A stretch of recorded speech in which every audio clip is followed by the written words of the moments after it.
quién.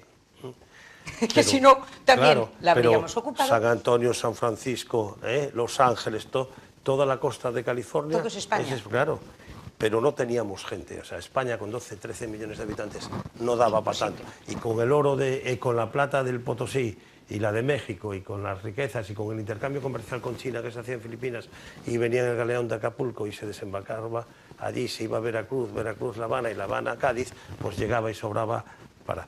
Pero en 1700, cuando llegan los Borbones, el poder naval, o sea, la marina de guerra es cero, prácticamente. Había 4 cosas, pero cero. Y hay que hacerla Y hay de que hacer nuevo. una nueva. Pero no había cuerpos oficiales, porque las armadas de los tiempos de los Austrias tenían un capitán general y un almirante, que era el segundo en el mando, pero que compraban el cargo, como se compraban los cargos en los regimientos. Era una cosa... No había un cuerpo de oficiales, no había un escalafón, no había nada. Tú eras capitán general por nombramiento real.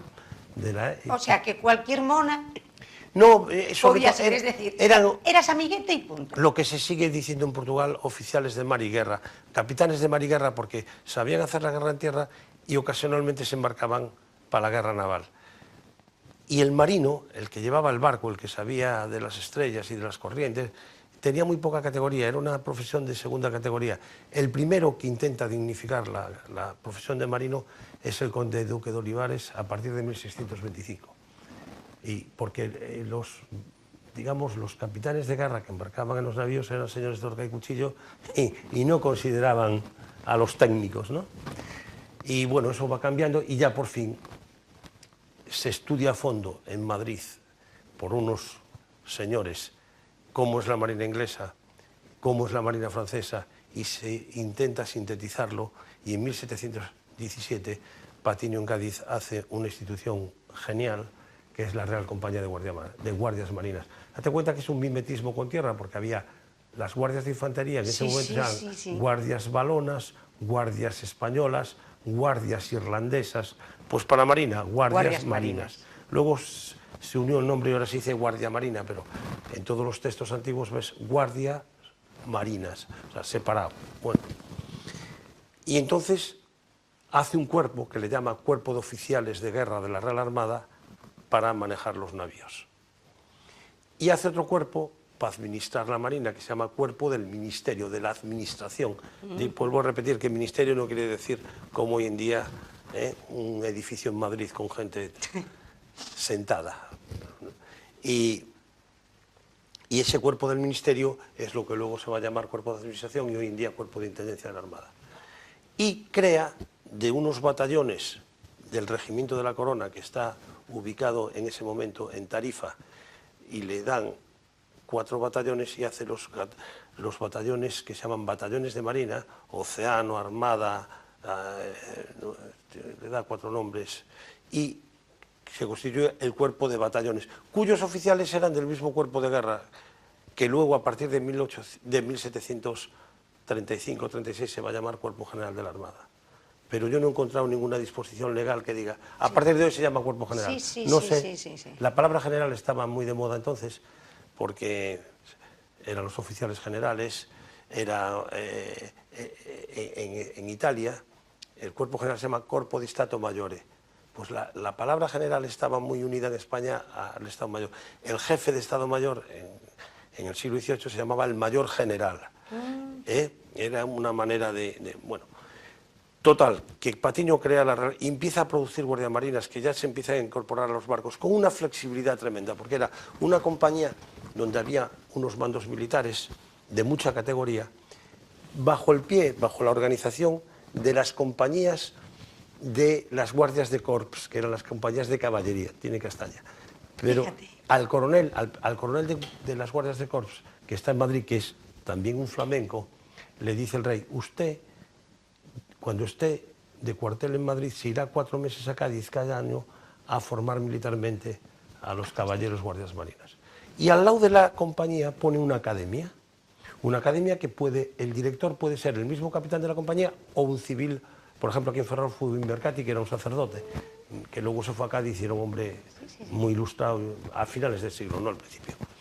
Bueno, pues en Cádiz hubo directores geniales y un cuadro de profesores que podían ser civiles o militares. Y los alumnos se incorporaban porque hacían una instancia al rey demostrando la pureza de sangre, lo cual también da lugar a muchas discusiones por la pureza de sangre. Por ejemplo, todos los vascos y todos los navarros eran puros de sangre porque eran aforados, y el fuero, al estar aforado en el País Vasco, ya eras... Ya era puro. Ya no tenías que demostrar tu pureza de sangre. Es una casualidad, pero es así. Los 40 primeros guardiamarinas que llegan a Cádiz a incorporarse a esa Real Compañía y a formarse como marinos son vascos. Porque por una casualidad el capitán general de San Sebastián fue el primero que recibió y embarcó, salían unos navíos nuevos a incorporarse a Cádiz y metió a esos 40 caballeros con su hijo al frente, que era un italiano, el príncipe de Yaqui, que figura como el primer guardiamarina, ¿no? Bueno, pues toda esta historia desemboca en que empezamos a tener una marina militar. Marina militar que el que está por detrás más deseoso de obtenerla y de conseguirla es un señor que llegó casi a ser papa, que se llamaba don Julio Alberoni, que era el valido que trajo o que promocionó Isabel de Farnesio cuando se casó con Felipe V, porque Alberoni vino de capellán o de lo que fuese del duque de la Vendôme, que era el general del ejército francés que vino a hacer la guerra en España para ayudar a Felipe V. Sí. Pero sí, es un arribista, empieza a medrar y total, que por poco llega a papa, porque lo hacen cardenal y hubo dos consistorios en los que pudo haber salido elegido papa. Oye, y don Julio Alberoni, ¿qué es lo que quiere? Eso del tráfico de influencias claro, es más antiguo que la vida misma. Bueno, ¿dónde vamos? Llegamos a papa. Bueno, y entonces Alberoni lo que quiere es recuperar para la Casa de Borbón las posesiones antiguas de España, el milanesado, que era oro puro, el reino de Nápoles y el reino de Sicilia y el reino de Cerdeña, que eran llevaban 6 siglos, 3 siglos habían sido de Aragón y 3 de Castilla y Aragón. Sí. Por lo tanto, y por eso luego a la larga Isabel de Farnesio consigue reinos para todos sus hijos, porque Carlos III viene de Nápoles, que ya era Carlos VII de Nápoles, y su hermano pequeño era el del duque, que de ahí vienen los Borbón Parma, era el duque de Parma, ¿no? Se hereda el ducado que era del padre de Isabel de Farnesio. Total que no, pero eso nos cuesta guerras, expediciones y sobre todo barcos que lleven los ejércitos a Italia. Y eso lo consigue Alberoni por mediación de Patiño, porque se pone en Ferrol, la Graña enseguida empieza a hacer barcos. O sea, nosotros tenemos ya marinos, lo que no tenemos son barcos. La gran obra de Patiño es que es el que da la orden de hacer los 3 departamentos marítimos. Bien. Patiño todavía no tiene el concepto de arsenal, sino que tiene el concepto de astillero, que entonces se llamaban reales. El Real de Orio era el astillero real que hacía navíos para la corona. Pues se hace el Real de la Graña y allí se botan 2 navíos y una fragata, el Asia, el Europa y una fragata que se llamaba, me parece que Ifigenia, pero no recuerdo perfectamente. Pero ven que la Graña no tiene condiciones. Primero, los muelles, el calado es enorme en la Graña, porque el monte viene bajando y el gradiente es muy grande, y a pocos metros de la orilla encontraban gran profundidad, lo cual hacer muelles era carísimo. Y las gradas lo mismo. Y por otra parte, hacer la ciudad, que requería la masa de trabajadores que tenían que venir a trabajar, encontrabas con todo el monte. Era el monte, imposible. La Y de la Graña, que es imposible. Entonces ya, cuando se va a morir Patiño, Patiño fallece en 1866, y aprovecho para decir una de las constantes y la diferencia enorme entre el 18 y el 19 es que en todo el 18 hay como 8 ministros de Marina y en el 19 hay 600, y da una idea del desastre político de España. Sí. Pero en el 18 yo me lo sé de memoria, no es por presumir de nada, pero me lo sé de memoria. Y son Patiño, Campillo, Ensenada, los importantes. Hay unos pocos más, pero que no, ni compensa citarlos porque está muy poco tiempo. Pero los importantes que hacen la gran labor de la Marina son Patiño, Campillo, Ensenada, Arriaga, González de Castejón y Valdés. Esos seis son casi duran todo el siglo y son los fundamentales para todo lo que se hace. Entonces, Patiño, vuelvo a repetir, no tenía la idea de arsenal. ¿Qué es un arsenal? Es un centro logístico, una palabra adquirida de los franceses, donde se hace todo. Se construye, se repara, se aprovisiona, incluso están hasta las escuelas para la marinería, y para los... Sí. Las escuelas de formación para los... Y entonces ese concepto Patiño no lo tiene. ¿Quién lo va a introducir? Ensenada.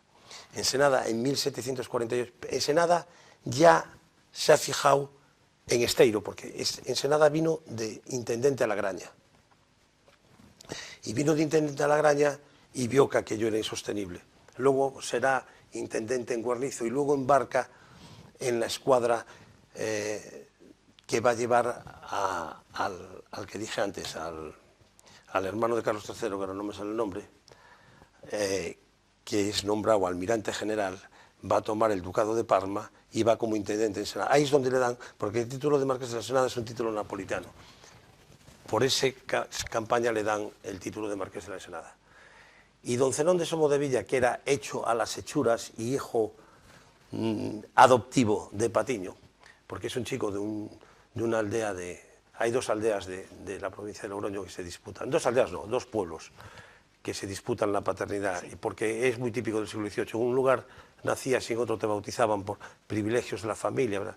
Va a ayudar, lo que se llama en Cádiz de montañés, a ayudar en la tienda de un tío suyo que importaba mantequilla y quesos de Santander para vender en Cádiz. En Cádiz las tiendas de los ultramarinos se llaman muchas veces el montañés. Y entra en la Marina por el cuerpo del ministerio y es tan listo y tan inteligente que Patiño lo va promocionando y llega a ser el secretario del almirantazgo del infante general, que es el almirantazgo que apenas dura 2 años, que no es una cosa operativa porque se trata de que ese príncipe tenga unas rentas importantes de la pesca, de la construcción naval, de muchas cosas. Y luego, como se va a Italia, pues se queda y se disuelve el almirantazgo. Pero ahí se promociona Ensenada, y Ensenada se fija, y dicen, pero si tienen ustedes en Esteiro un lugar aplacerado, que es la desembocadura de un río, que las gradas no hay más que poner los solares, y ya tiene usted la grada hecha,